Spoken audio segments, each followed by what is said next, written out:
Beans. See? Oh, shit! 8 points of radiant damage. Woo! Rolled an 8. Matthew Mercer, how do you want to do this?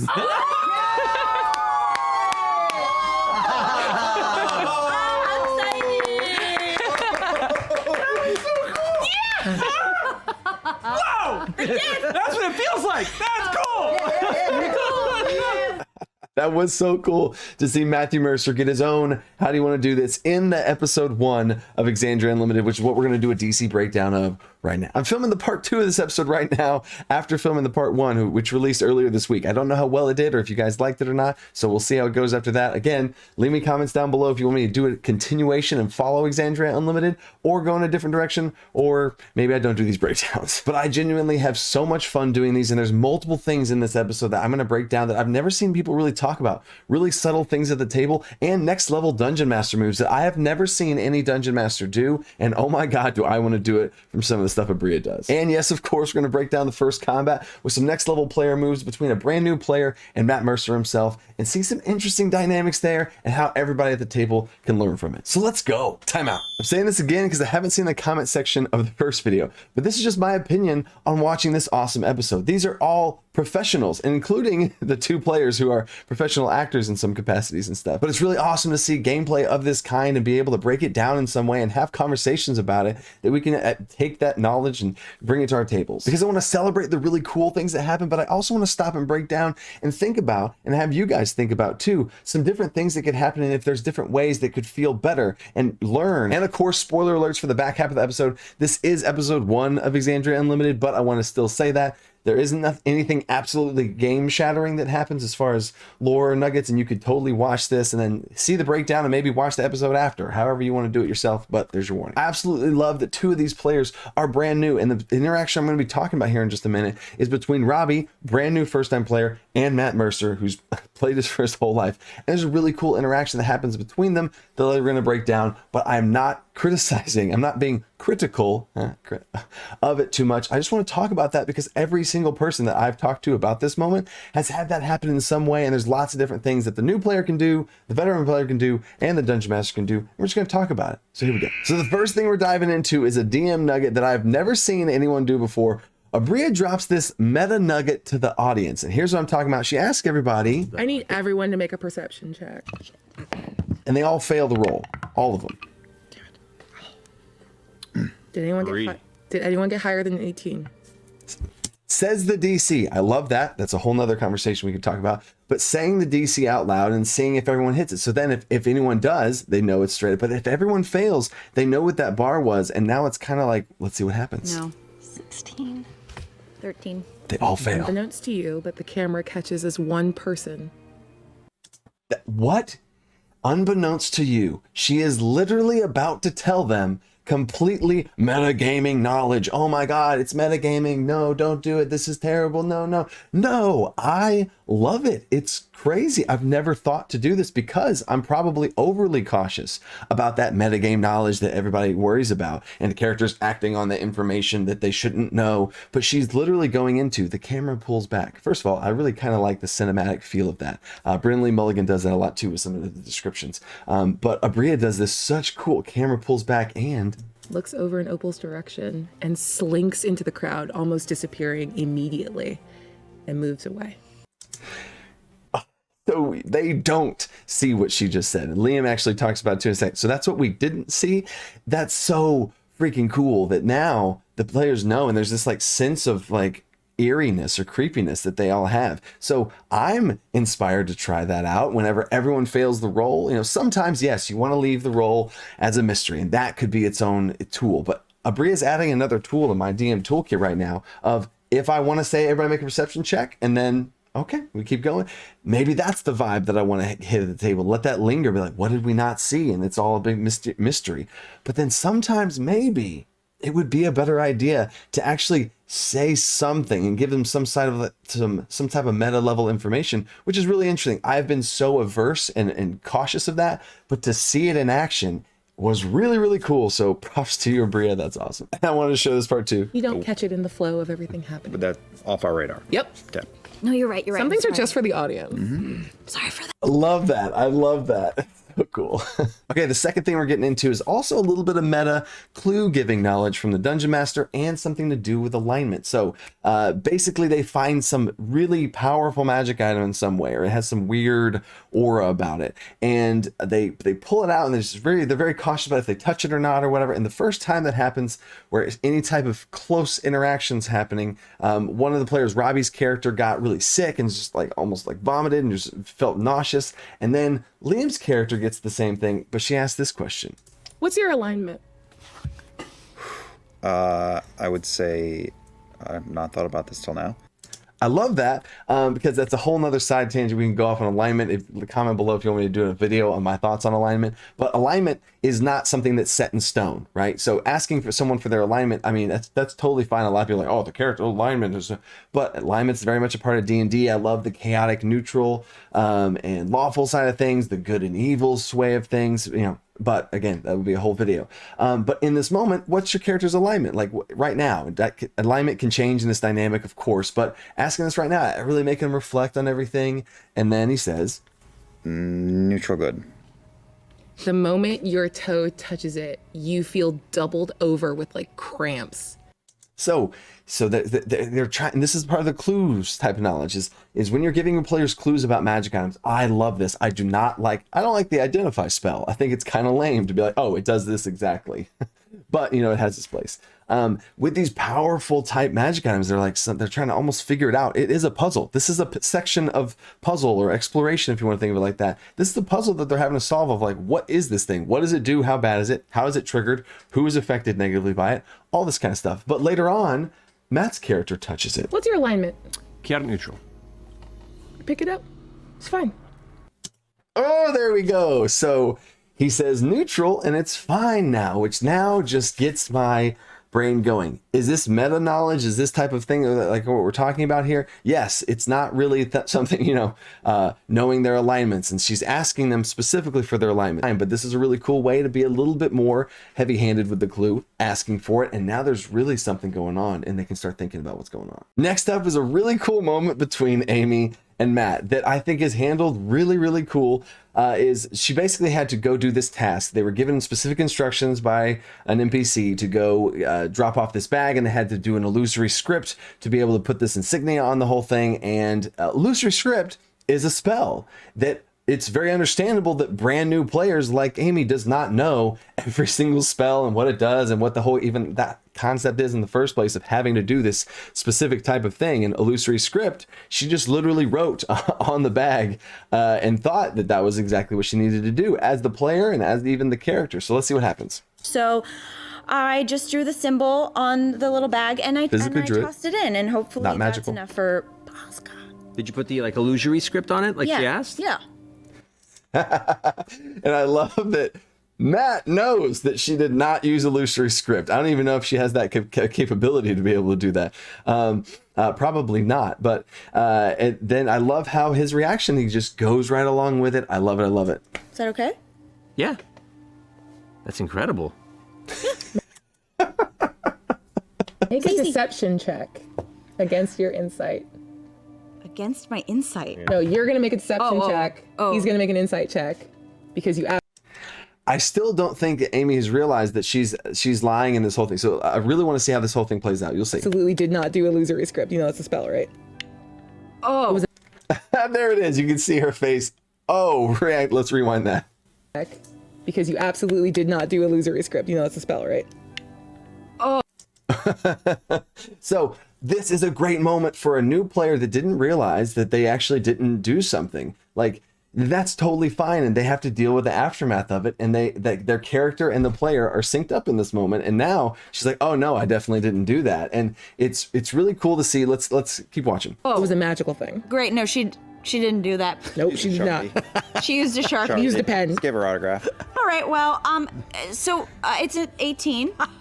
Cool. You have lied not only to Dariax but to yourself. To yourself. Yeah. Listen, I learned that kind of script in. And absolute props to Amy. Like, she takes it and runs with it. Please, new players, do what Amy is doing. You're a new player. Nobody is going to hold that against you. You didn't know what Illusory Script is. Who cares? There's such a this version of the game is now so much more cool because now they have, like, actually we didn't do Illusory Script. Oh no, but she thinks she did. You know what I'm saying? I think that is so cool that she didn't get like, oh, well, I thought I would have done it if I had, and like, you know, getting all that. No, just roll with it. It's beautiful. I absolutely love it. There's a great, hilarious moment at the table. Props to Aabria for being like, you know, you didn't do that, right? And then going with it. And then what's said right now at the table is that you convinced yourself, you didn't know yourself that you didn't cast Illusory Script, but later on it's played out to where she figures it out, or they say that she knows it or whatever. And that's kind of the thing that you have to choose as a dungeon master is, do you want to have them, you know, hold that over them to where it's like, no, you don't know, your character doesn't know that you didn't cast Illusory Script, and like really hold their feet to the fire and like make them role play that. Maybe that you could go that route, but Aabria is a lot more relaxed about the whole thing. But yeah, okay, so you know you didn't cast it, and she realizes it, and then they move on from there. So that's kind of another branching choice of how strict you want to be with these new player mishaps. So that's another nice DM move to be like, if there's a funny moment or whatever, she didn't cast it, so they already have to deal with the repercussions of not casting it, whatever happens there. But then you're not holding them too accountable to it to where it's like, oh, no, and now you don't know. Your character doesn't know either. You can't act on that, you know, so it's just a lot more of a relaxed approach, and that was really fun to see. All right, now it's time to get into some combat. My face is actually over the battle map, but you get the idea. So I'll show it like this for now. In this combat right now, we have this room here that is completely dark. So they enter into the room, it's completely pitch black, but Aabria still puts down the miniatures to be able to have, you know, some sort of representation down for the battle mat. And this is a problem that all dungeon masters run into. Of it's a completely dark room, but how do you do that? You're not on, you know, Roll20 or something where you can have like the shadow terrain and reveal it slowly and all that kind of stuff. It's really annoying to like get out little pieces of paper. Is what I've done before, is like sheets of paper laying on a flat map, especially when you have a 3D map. It'd be hard to see, and they're across the table. So there's a lot of logistical problems that Aabria chooses to put the miniatures down so that they see it. And there's a misunderstanding here and a miscommunication at the table, understandably so, from all of these variables happening here. Is Liam's character thinks that he sees all these things that the player himself sees, and he describes his actions he wants to do is come forward and throw a dagger at this creature. But time out.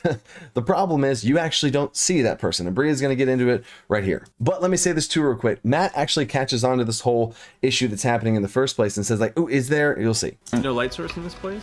Nope. Oh, nothing? Oh, do you have dark vision? Not at all, so I don't know nothing. Then that's a different story entirely. There we go. So now this is a player made choices and said what they were going to do based on all these types of things. And now there's this little bit of clunkiness, right? And this happens all the time to all of us where we think something's a certain way, especially with theater of the mind type stuff. That's a whole nother conversation. But here's what Aabria says. I will have you make the attack with disadvantage, but there is a strangeness to the fact that you were just in magical darkness that even in like non-magical darkness, it's still dim. You can kind of see in this room. Figures. Please light something by all means, but. And we'll get to lighting something here in a second, but let's see what Liam does. I'm actually not going to do that. Okay, we'll walk it back. I'm going to... Good, awesome, love it. Because there's a miscommunication. Like, okay, a little cool. That happens all the time at the table. It's like, oh, let's retcon, let's rewind just a little bit, right? Sometimes has to rewind more than just even during one turn.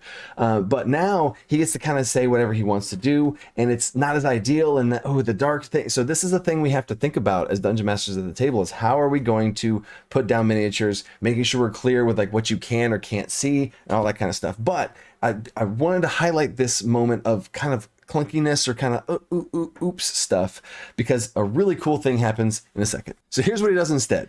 And hold an action, and the moment I sense anything right in front of me, then I'm going to attack. Oh. Okay.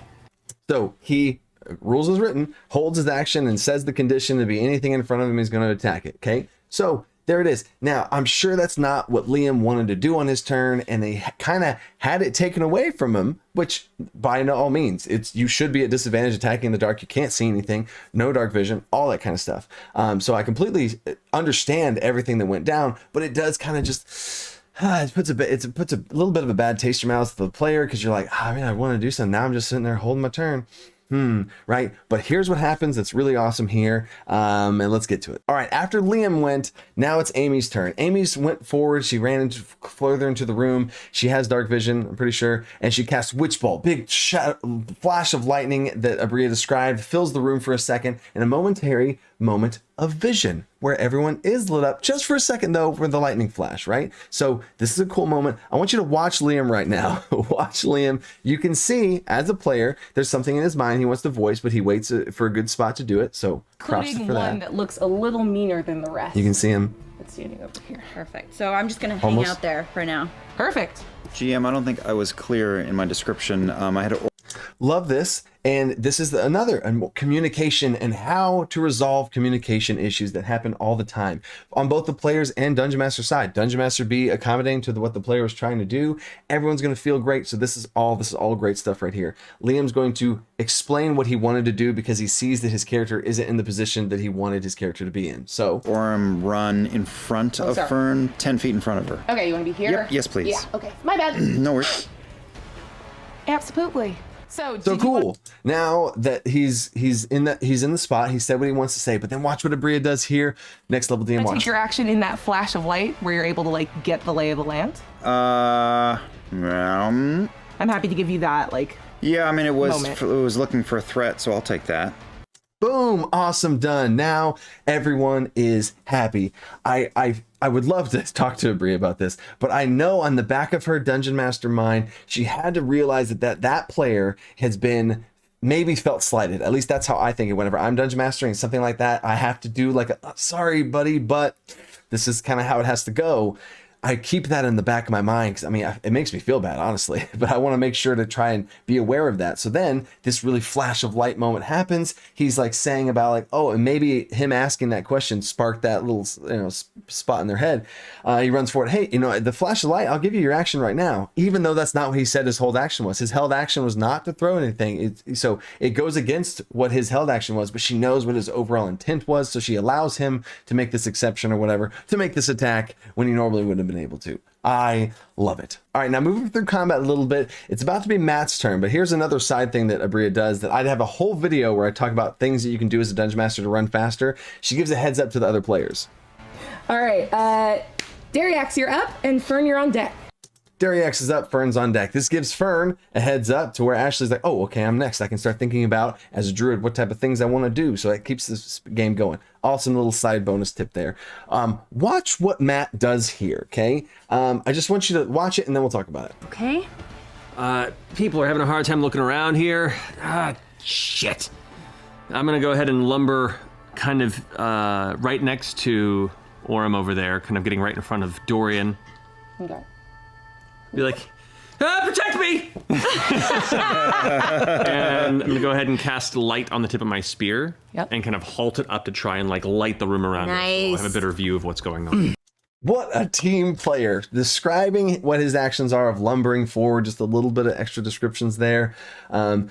Saying something in character that, obviously it got a little laugh there, but whatever the scenario is, whatever you want to role play, say that you do, like, protect me. And then he casts light on his spear, but not only casts light on his spear, just describes even further the extra little bit of describing lumbering forward, the extra little bit of describing the spear in the air, paints visuals, you know what I mean? It's just so good, but of course he's gonna be good at descriptions and stuff from all the stuff we've seen him do already. But just right here, this whole thing, he took an entire turn to cast the light cantrip. You know what I'm saying? Like, I want to stop here, and I think that is awesome, and I think that this is playing to the type of character that he wants to play. It's a role play opportunity. It's a team building opportunity to where he's a support character. I don't even know if some of the other players know that he's actually a divine soul sorcerer, not a cleric. But anyway, the whole thing of light and this whole thing that he clutches his symbol, all this type of stuff, it is now granting everyone not disadvantaged on all the stuff that they do, which is a decently solid move. Now, yes, you're supposed to just attack or do Sacred Flame or do whatever, but it's a solid, he takes one for the team in this moment. I'm making this a point because of what's about to happen with him and Robbie's character, but he takes a full moment to cast the light cantrip in his first player turn in combat, he casts the light cantrip, and then that's it. And I think that's a fine and great, awesome move to be able to do as a player, that you are being a team player for the whole group, and it's really setting a good example, and especially as the breakdown of all the different things he did to do that. What a great move. But I want to say that it's a great move because everyone else around the table now is going to have technically more fun because of him doing this, right? And I think that's the thing that I think not enough players think about, or not enough players are humble enough to do themselves, is to make these moves and take one for the team, to give everyone now, whenever they roll their attacks, it's not going to be at disadvantage, and they can have a higher chance to hit. And if they now hit when they hadn't otherwise, not only is that a great, tactical thing to be able to have everybody not be a disadvantage, but they're hitting now, and that's more fun than missing. So you are upping the fun of everybody else at the table whenever he goes and does this moment and paints a cool visual at the same time. Fast forwarding a couple turns to Robbie's turn. He's going after Matt, and after Matt just casted the light spear cantrip, and let's see what he's thinking. This is going very badly for everyone. That's fine. It's fine. I'm scared. I'm gonna look at Dariax and see him. So you're like holding your spear up with the tip of the light, but I'm also looking at you, realizing that as long as he holds this position, he's just a big target. So this is also we're going to dive into some new player territory. Is he sees this picture that Matt has painted so well of this visual of this person that's exposed. Now, Matt did this, painting an awesome picture. That's how I see it, right? I don't see him as being vulnerable because I understand the light cantrip is being cast on the thing. That now solves the mechanical issue of everyone having disadvantage. So now, most likely, the Dungeon Master is going to rule that as everyone doesn't have disadvantage anymore. Problem solved. Good job, Matt. Move on. But this new player doesn't have all of those things going on in his mind, and he's worried about his teammate. So again, props to the role play of this new player, of his perception of what's going on, of wanting to go out and help his friend. But let's see what happens. I'm gonna go over. I'm gonna use my movement and go over to that little thing of trash right in front of him, whatever all that stuff is, right in front of him, and see if there's anything like flammable in there. Is there anything in that whole mess of stuff? Yeah. So now he's trying to solve the problem in his mind of Matt being vulnerable, of his character being exposed and all this stuff. Now, yes, at a tactical level, or the Dungeon Master could choose to have that person be a target and then target that person and all that kind of stuff. That could happen. That is a feasible situation. But I'm going to hold off on the full breakdown here and to finish seeing what happens. Yeah, it's a pile of crates and boxes. All of it is extraordinarily flammable. Okay, yeah. So for my turn, I'll use my tinderbox. I'll spark a quick flame. Love it. And light a flame in the middle of the room so we can see, and hopefully that will give Dariax the chance to put his spear down and fight if he needs to. Love it. And for my bonus action. So now this is the part where this is really the ultimate thing that I want to talk about here, because this type of scenario is what I don't think is talked about enough, and we've all had it happen at our table. So here we go. I'm out, because again, I want to say I'm not criticizing Robbie for his choice. I think it was a problem that he saw. He wanted to go out and help him. But I do think this is a teachable moment for new players, because let me break it down from all the different perspectives. From Matt's perspective, he just did this awesome, cool thing. It feels good to solve that problem for everybody else. But now someone came in and just solved the problem that was solved. You know what I'm saying? Lighting a fire when there's a room with light is solving one maybe problem of the Dungeon Master targeting that person's character now. But now two players have wasted their turn to be able to do this thing and solve the problem. One player doing it, okay, cool. Maybe they call out and say, I'll light a bonfire, if Robbie had that thought beforehand. But Robbie was reacting to Matt's, vulnerable position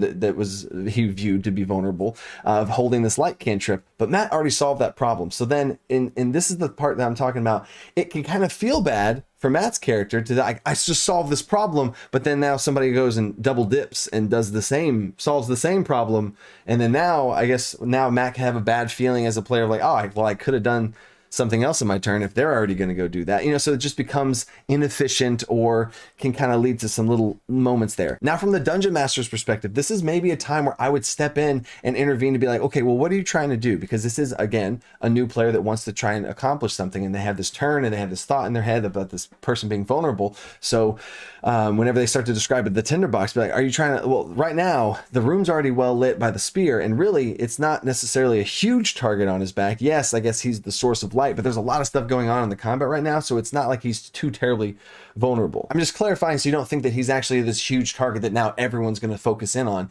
Maybe one or two of them can see the light if they haven't gone on, but this is still a big skirmish of fight right now, and the lights solve the problem. So you can totally do whatever you want to do, but I just don't want you to think Matt's in extreme danger. And from the veteran's perspective now, the one who cast light on the spear itself, this is a cool moment to where like the player wants to help you out. That feels good, that they want to kind of make you not feel vulnerable. The Dungeon Master is also protecting the cool thing that you did and offering up multiple different options, and you can now, as the veteran player, interject and be like, no, it's fine, light it up, I'll take it, and like go from there with it. Or you can say like, no, I got it, it's okay.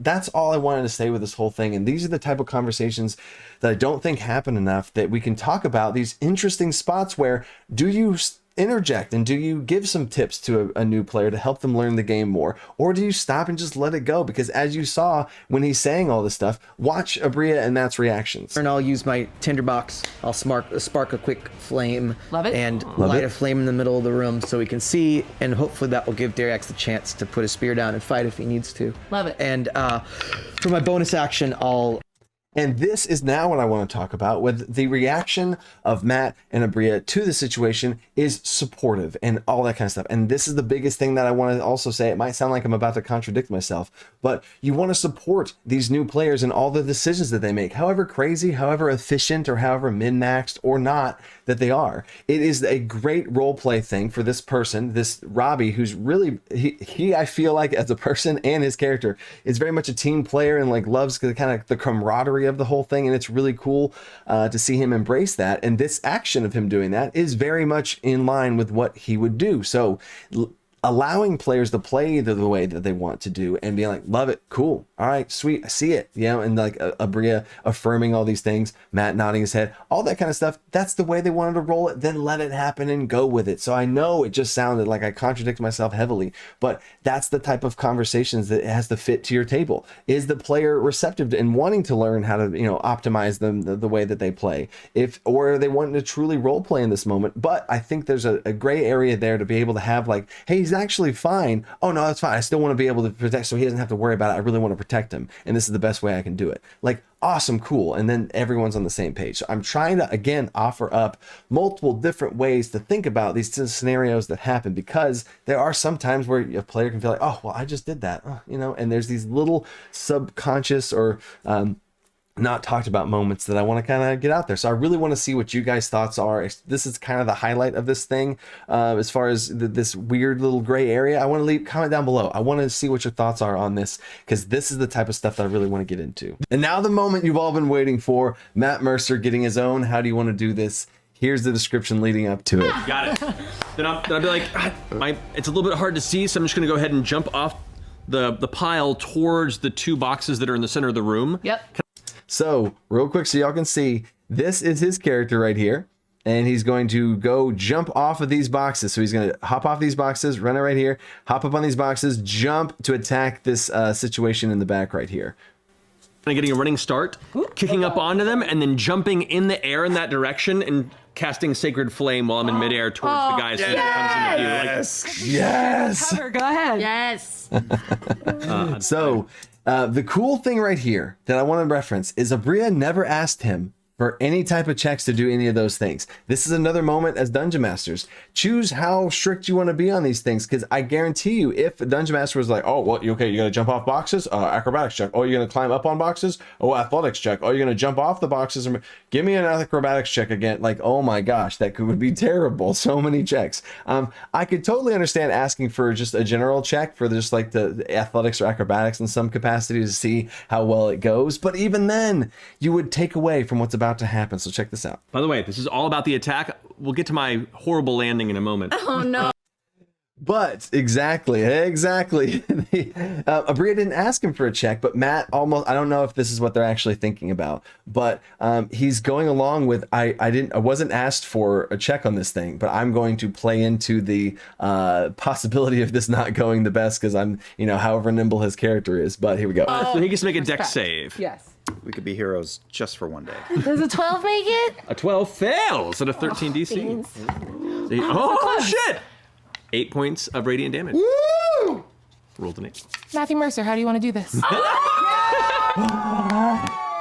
at that.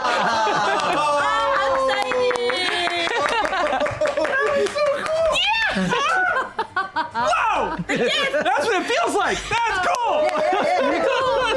Yeah. I'm never going to let you stick the landing because you did enough to kill the guy. As you can see, I've watched this like probably 3-4 times now, and I am still smiling just as big as the first time. That is so awesome. And if you didn't catch what Aabria said, check this out. Yeah. I'm never going to let you stick the landing because you did enough to kill the guy. I'm gonna let you stick the landing. So like in this big epic moment, she just rolls with it. Didn't ask him for all these different checks jumping through stuff. Didn't ask him for a check on the landing. She's like, I'm gonna let you have this moment. Like how, like so welcoming, so lax in a good way of a dungeon master to let this moment shine and just be what it is. But then also watch, we're not done here. There's one more thing. Yeah. So jumping through the air, kind of slow-mo, the light from the spear actually transitions through the arm to the other side, and as he unfurls, yelling in slow-mo, the light bursts from his hand, and as it beams over towards the entity, it just kind of ignites him in one flash. You watch as, instead of being a corporeal figure, it is just shadow burned away like mist on a quick, hot summer morning. And done. What a description, right? Players, you got to step up your descriptions, apparently. My goodness. But that's oh, Matt Mercer effect. But from the player side of the table now. What? But for real though, like that description of how you want to do this, especially spellcasters, I could do a whole video on this of like leveling up your spellcasting descriptions of like the biggest thing that I think was awesome about that description though is connecting the light from the spear. We just had this whole conversation breakdown about it, but it ties in the whole battle together when you use other moments in your how do you want to do this finale situation. You tie in multiple moments together of other players and bringing things in or other things that happen to where you had this light on the spear that you've had this whole time. Now that transitions over, like it's all connected. So I love it. And we're still not done yet. There's one more cool thing. And in that brief moment in the middle of the air, he's like, yeah. And just fucking eats it on the ground. Ass over tea kettle. Beautiful. That is chef's kiss. Yeah.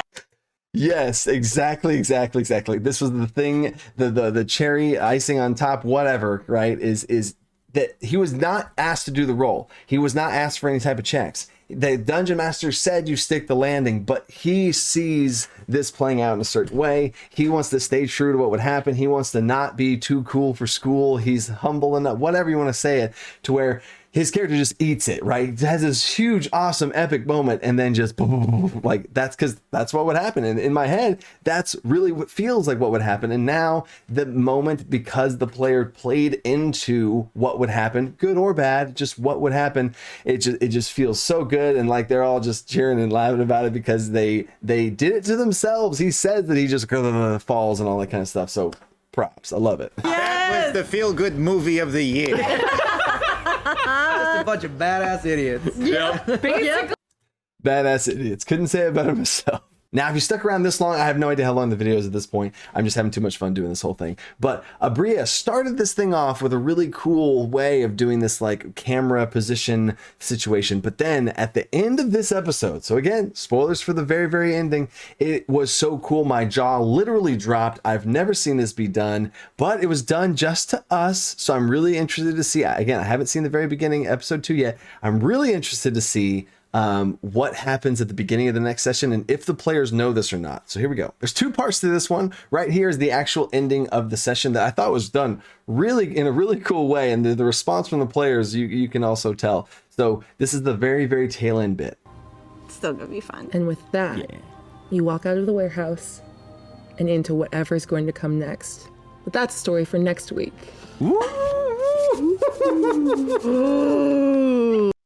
I love that. I don't know why that's such a simple thing, but that just the way that she said that right there, because there's always that moment at the table whenever the session's over and you're kind of waiting for that moment to kind of wrap everything up. But she wraps it up with such this, like, just sets it up on this just for next time. And it really, like, I'm excited to watch the next episode. They're excited to play the next episode. Like look at all their faces right now. Like Robbie's hugging himself. like that's a story for next time. Oh, it's like it feels like the camera moves that she's talking about. It feels like it's very much it's also awesome for the audience. I'm sure it's awesome for them too. But then we're gonna take this one step farther to a place that I have not seen done before. So here we go. The rain pours as the weather worsens in Iman. And slowly, through the weather, footsteps are heard, and Posca stands in front of her warehouse. She walks in, sees the corpses, the destruction. And then she sees the door at the back of the warehouse open, and a box pried open. And at that point, she turns, and into a small sigil tattooed on the inside of her wrist, she speaks 3 simple words. Burn it down. And across town, in the upper slums, the penthouse is set ablaze. What? Can you see the chills? I don't know if the camera could show chills on my arm. I think I might have accidentally interrupted that whole thing too, and I went, oh, like I had a verbal reaction to that. But that is ridiculous. I got chills all the way down to my freaking toes right now. Like, that's crazy. I don't think that the players were there for that. I don't know if they heard that, saw that. I don't know.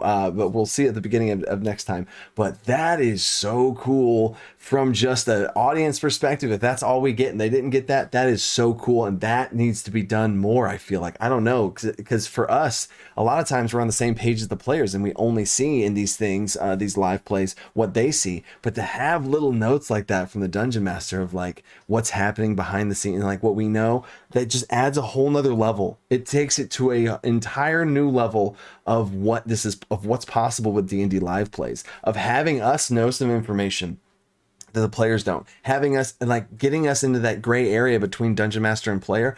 I was absolutely shocked. My jaw dropped and the episode finished. I just sat here like, what just happened?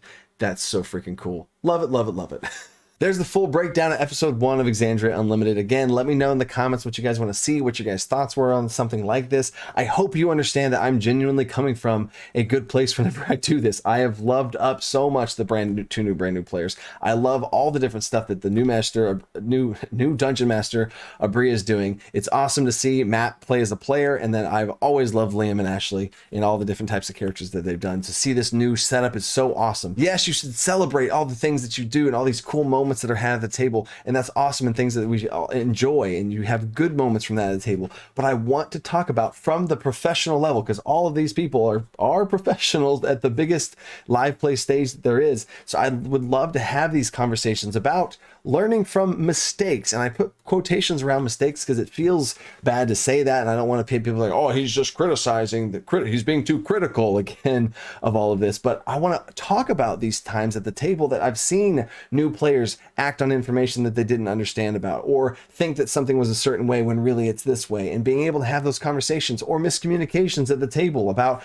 what you can see or what your character thinks versus what's actually happening that the Dungeon Master tells you. Like these types of conversations that people are too afraid to have because they don't want to step on toes and stuff. I want to be respectful to all of these people that are doing this at a far bigger level than little old me here, but I really want to be able to have these conversations and learn from all of the choices people make, because there's not a mistake. Like Robbie's doing his thing. Like I loved the choice of his character. He stayed true to it and all of that stuff. And to learn from Matt's reaction to that, to not be a grumpy player that, oh, I already did that, and to have the Dungeon Master love it, embrace everything that the new players do, because you should also have that, because you got to balance all of these types of things, because a lot of these are really complicated types of stuff to talk about. So I hope you understand that, where I'm coming from, that I absolutely love all of these episodes. I'm super excited for the next ones. let me know. And of course, I gotta say this, my Kickstarter is still live and going right now, going strong with all these different customizable options for